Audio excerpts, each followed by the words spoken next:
When the woman was giving birth, countless snakes and insects crawled toward her belly. Frightened, she gave birth to the child. Instantly, the snakes and insects scattered. The woman's husband saw this and believed both mother and daughter were monsters. From then on, he neglected them completely, and instead doted on the newborn daughter of his concubine. 18 years passed in the blink of an eye. The two sisters reached marriageable age. Their father arranged marriages for them. The greedy younger sister snatched the golden medal of power first, unaware it led to a life of torment and hell. The elder sister calmly accepted a rusty iron ring, and resolutely married a lumberjack. Yet that man swinging his axe in silence deep in the forest, was none other than the supreme elf king hidden in the human world. Hey, tree chopper, here's your bride. Now take her and get out of our sight. Your filthy feet are dirtying the castle grounds. It's not too late for you to back out. There's no fine velvet or dazzling jewels in the mist forest. Just biting winds and bloodthirsty beasts. I have no need for those false, frivolous things. All I want is a place where I can grow my flowers in peace.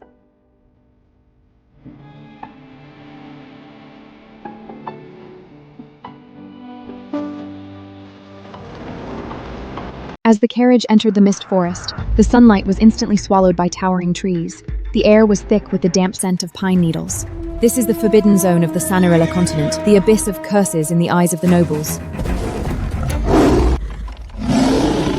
My blood ran cold. In that nightmare of a past life, this was the terror Seraphina couldn't handle, the reason she ran away. I gripped the wooden railing so hard my knuckles turned white.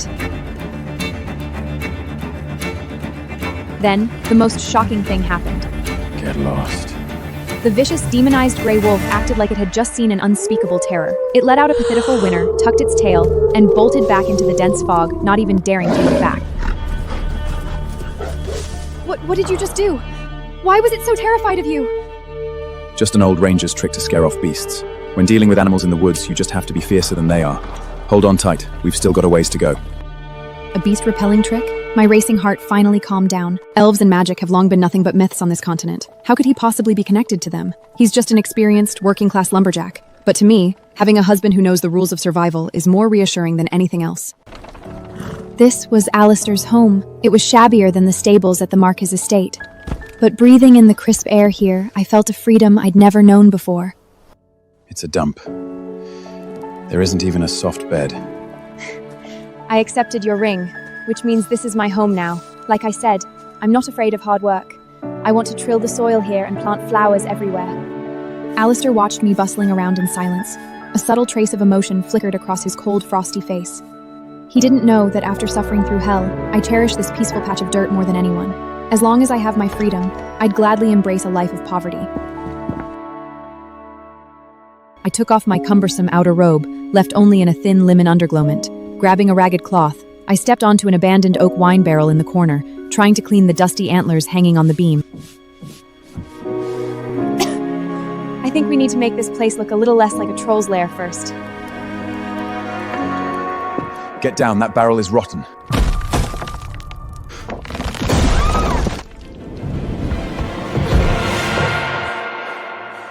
The moment I fell into his arms, I was hit by the strong scent of firwood on him. We were so close. Close enough for me to clearly feel his heart pounding wildly against his chest, and his hot breath brushing across my cheek. That barrel was completely rotted out. You almost fell.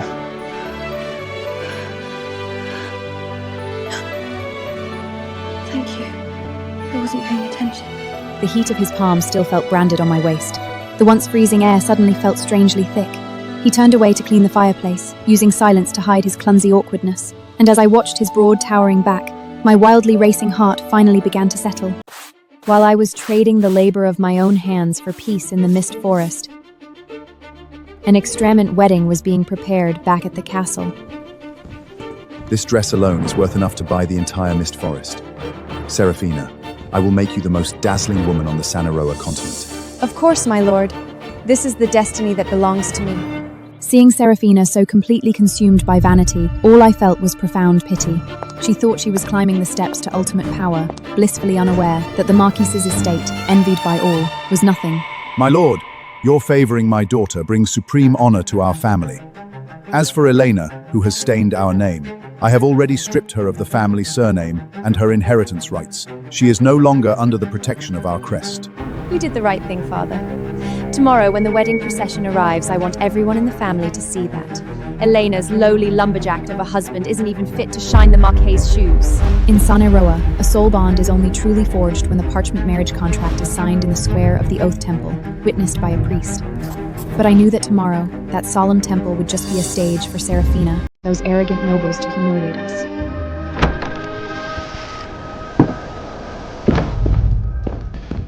Tomorrow, we go to the Oath Temple.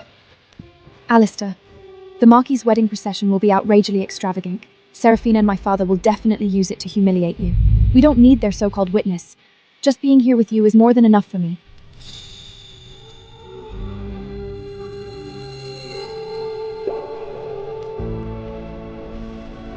It's your ceremony. I don't want to miss that. He placed the glowing fruits on the table. It was a plant I'd never seen before, radiating a magic that calmed the mind.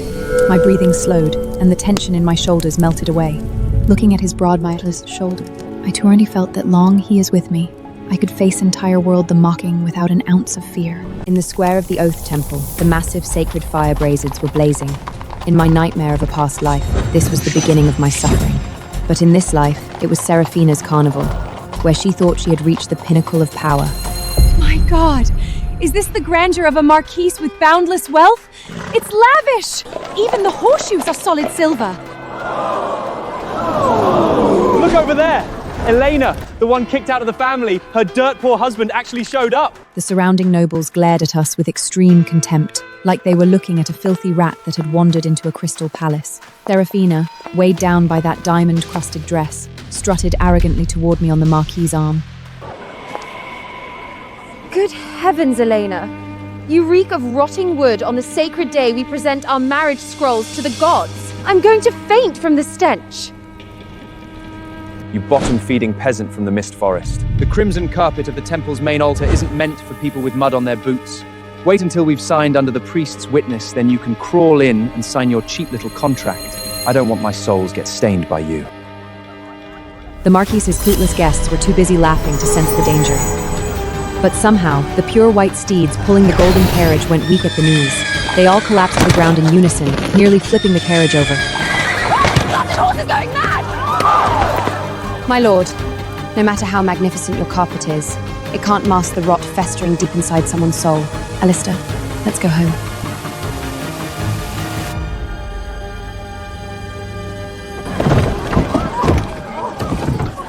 You bitch! Go rot in those miserable woods for the rest of your life!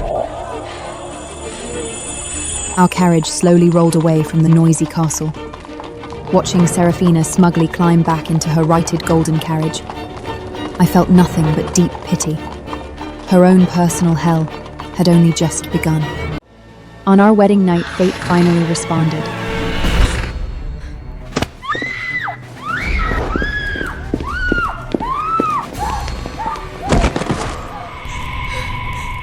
My lord, what are you doing?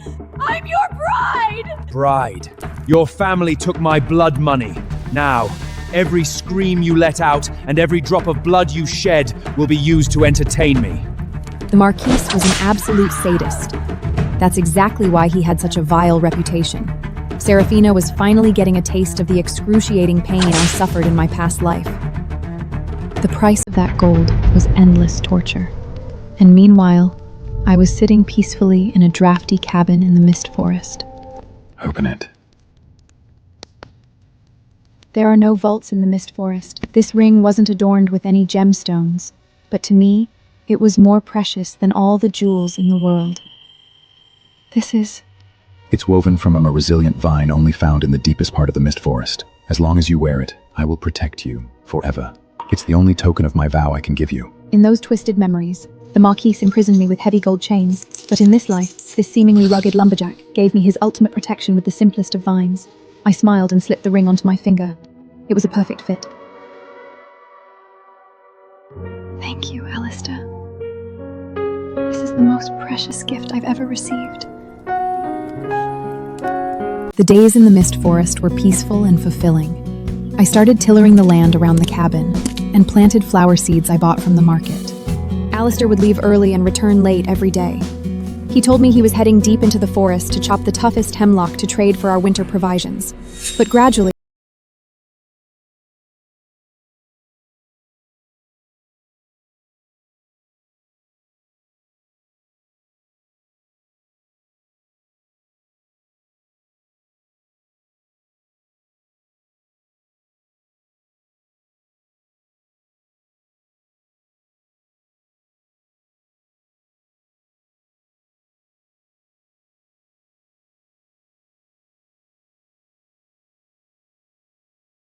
blood and ensure none of them return.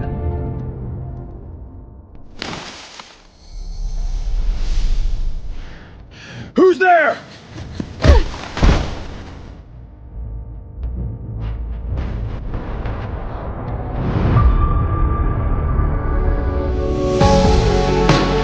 Boss, we'll take our leave.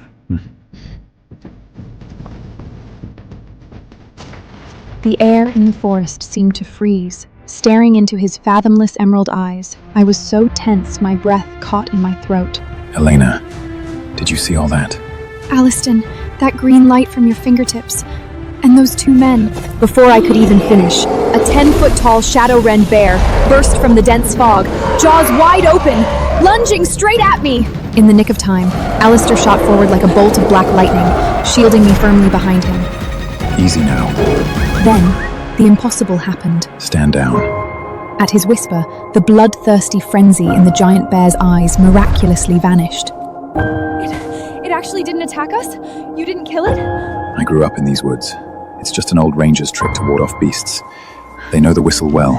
As long as we don't mean any harm, they won't hurt us. Surviving that brush with death leaning against his broad, warm chest, I felt safer than I ever had in my life. Even if he was hiding an abyss behind him, the back shielding me right now was undeniably real. I locked my doubts away, waiting for the day he'd be willing to bare his true soul to me. Promise me you won't risk your life alone in the woods again. I promise. I won't let anyone or anything ever hurt you. But the peace I yearned for was a pipe dream. That evening, a letter sealed with dark red noble wax appeared on our rough oak table. My dearest sister, tomorrow is the family's anniversary banquet. Make sure you bring that mud-calf lumberjack husband of yours. Let all our noble guests witness your pathetic romance. I gripped the letter tightly. This was obviously a deadly trap, but if I refused to attend, those arrogant nobles would definitely hire ruthless bounty hunters to harass us endlessly in the forest. We should go, Elena. It is a family anniversary after all. As your husband, it's only right that I accompany you. But Alistair, that castle is filled with nothing but prejudice and malice towards commoners. I'm afraid they'll... Trust me, from the moment you put on this vine ring, no one will ever be able to treat you like they used to. There was a convincing power in his words. I took a deep breath, my gaze turning resolute, and finally made up my mind to face my past. The windbreak on the northern edge was destroyed by a herd of frost boars. I have to go fix it immediately. I've already hired a carriage for you. I'll definitely make it before the banquet starts. Looking at the note, I let out a long sigh of relief. Honestly, I felt glad. It's for the best. This is my burden anyway. I'll go alone today so you won't get dragged into it. But when I pushed open the wooden door, I froze in my tracks. A carriage with steel shock absorbers like this costs at least a gold coin to rent. How could a lumberman who have to count pennies just to buy black peat afford a ride meant for wealthy merchants? Lister, what exactly are you hiding? With a stomach full of doubts, I took the carriage alone back to that lavish yet suffocating family castle. The moment I stepped into the hall, all conversation stopped dead. Every single glamorous noble cast me looks of extreme contempt. Elena? What are you doing here? Don't be angry, Father. I sent her the invitation myself, out of pure pity for a beggar. What's the matter, my dear sister? Rumor has it you and your husband are inseparable. Why isn't he with you today? Did he realize his rags were too shabby and lose the nerve to even step foot in the castle? Did he just abandon you and run tail back to the woods? Serafina was laughing hysterically, but I could still see through her facade to the hellish life she endured at the Marquise's estate, betrayed by the dark purple bruises she tried to conceal with heavy powder along her neckline. Alistair has more important matters to attend to. Unlike some people, who wear priceless gowns yet still have to try so desperately to hide how miserable they truly are. Shut up! How dare a lowly commoner like you talk back to me? Cowardness is always carved into the bones of commoners. Elena, since your pathetic husband doesn't even have the courage to protect his wife, I won't be too harsh on you. Butler, take her to the servants' table in the kitchens. Let no one say I, as your brother-in-law, don't understand noble mercy. Looking at this immaculately dressed but twisted sadist, I mercilessly tore off their hypocritical masks in public. You should save your mercy for your wife, my lord. After all, having to buy powder thick enough to barely cover the layers of whip marks and bruises on her neck every day, that must be quite an expensive undertaking. You arrogant heretic. You have a death wish! Just as the infuriated Marquise was about to order the guards to drag me out, a loud, trembling announcement echoed from outside the castle. Reporting to the Baron, the legendary Court of Life merchant gang has delivered an unimaginably precious gift. They said it's an ultimate blessing for the most esteemed lady tonight. With that announcement, the entire hall plunged into dead silence. The Court of Life is an ancient and extremely mysterious merchant guild on the continent of Sani Roa. They wield terrifying wealth capable of toppling empires, yet they haven't dealt with ordinary nobles in decades. Bards even sing that they are the remnants of the mythical elven kingdom. But to us humans, elves are nothing more than absurd fairy tales to trick children. Dead center in the mahogany chest was the emerald crown of the Water of Life, radiating a potent natural magic. Good heavens! This must be for me!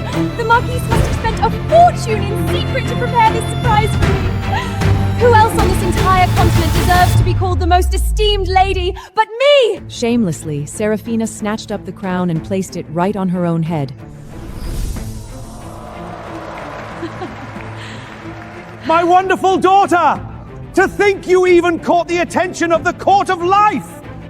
Our family is finally going to join the ranks of the top nobility! At that exact moment, I was stunned to notice that the bottom of the mahogany box was lined with moonlight blue wisteria, a flower found only in the deepest parts of the mist forest. Not only that, but the ancient vine runes carved into the base of the crown were absolutely identical to the pattern on the grass ring Alistair wove for me. Why would a crown belonging to the Court of Life bear the exact same runes as his?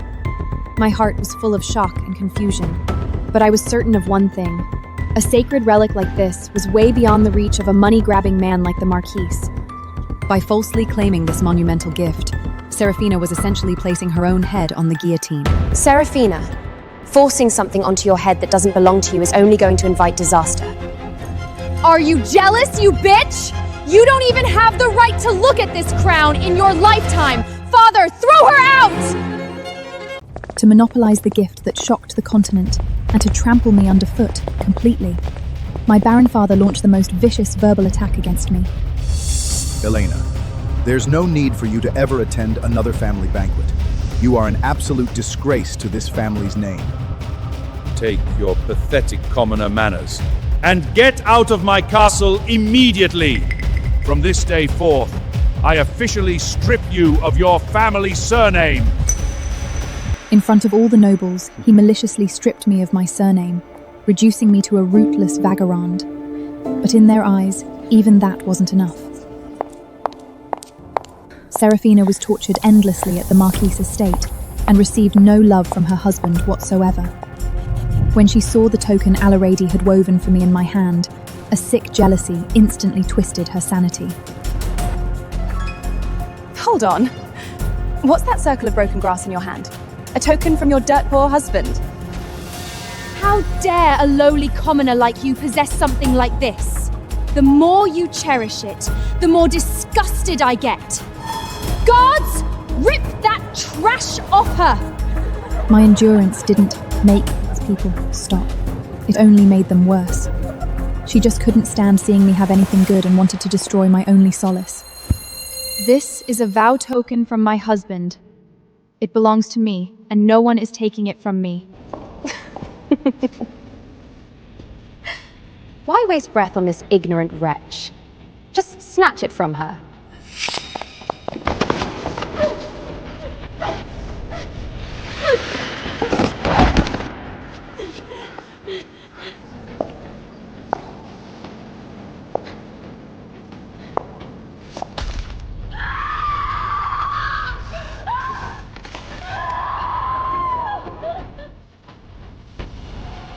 Using her sharp, jeweled nail guards, Serafina brutally peeled that emerald grass ring right off my knuckle.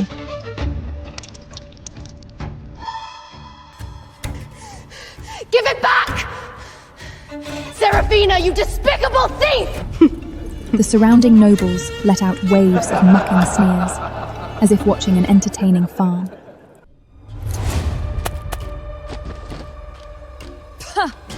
This trash woven from a few weeds is what you are protecting with your life? It's hilarious that you actually treat a cheap peasant trinkle like a treasure. Just as I was being trampled on and left utterly helpless, the mysterious subordinate hidden in the castle's shadows sensed the fatal danger. He immediately sent an urgent report back to the fallen use was a secret art. My lord, you must go save Her Mightness immediately. Those nobles and robles didn't just publicly strip her of her surname, they also stole the vine ring you gave her. Upon hearing those words, the fury in Alistair's eyes completely spiraled out of control. Dare to touch what's mine. I'll make every single person in that castle pay the price.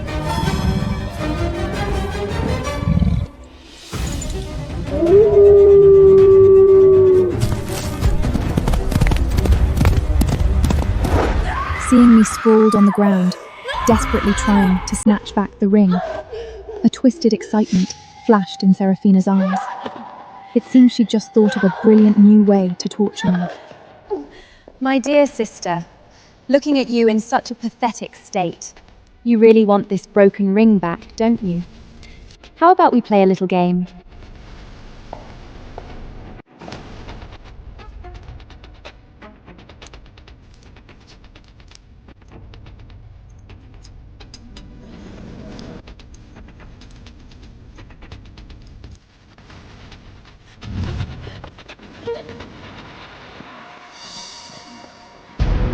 There, a fresh layer of magic crystal slad had been dumped out. The dark red burning coals were mixed with countless rusty caltrays. This was the hell the Marquis used to execute heavy offenders. If you take off your shoes right now and walk barefoot across this fire pot step by step, I'll give you your precious grass ring back.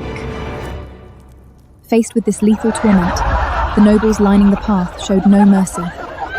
Instead, they erupted in sickening laughter. What a spectacular drama. Stepping into scorching heat for a few strands of broken grass? Keep your eyes wide open and enjoy the show, everyone. This is the pathetic, laughable romance of the bottom-feeding commoners. In the face of absolute class power, even the last shred of pity was cold-bloodedly crushed.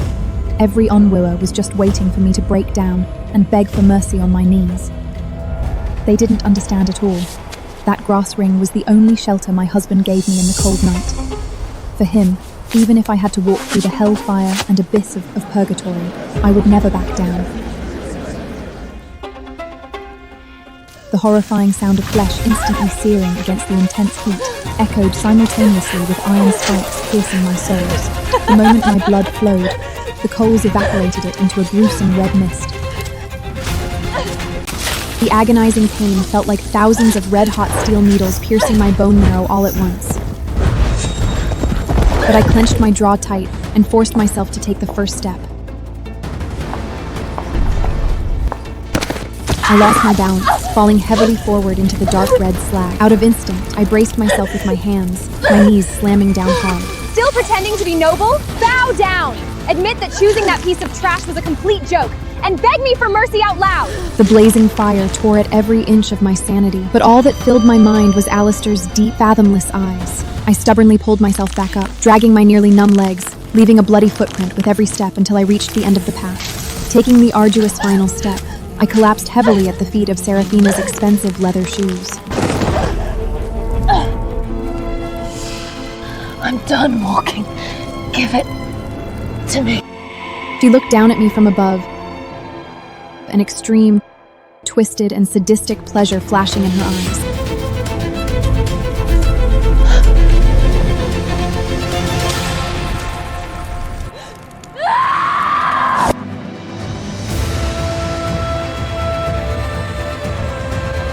Oh my, I'm so sorry. My hand, it just slipped.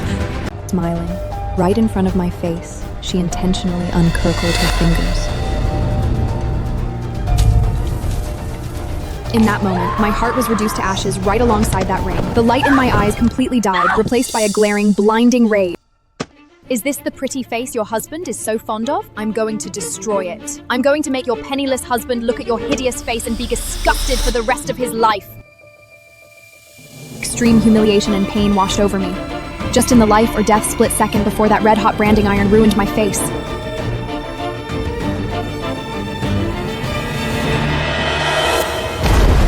The lowly lumberer that all the nobles had been recklessly mocking had descended like a god. What kind of heretical dark magic did you just use? God! Kill him! The wind ripped through the dust. Standing tall, right in the eye of the storm, Alistair looked like an absolute demon god.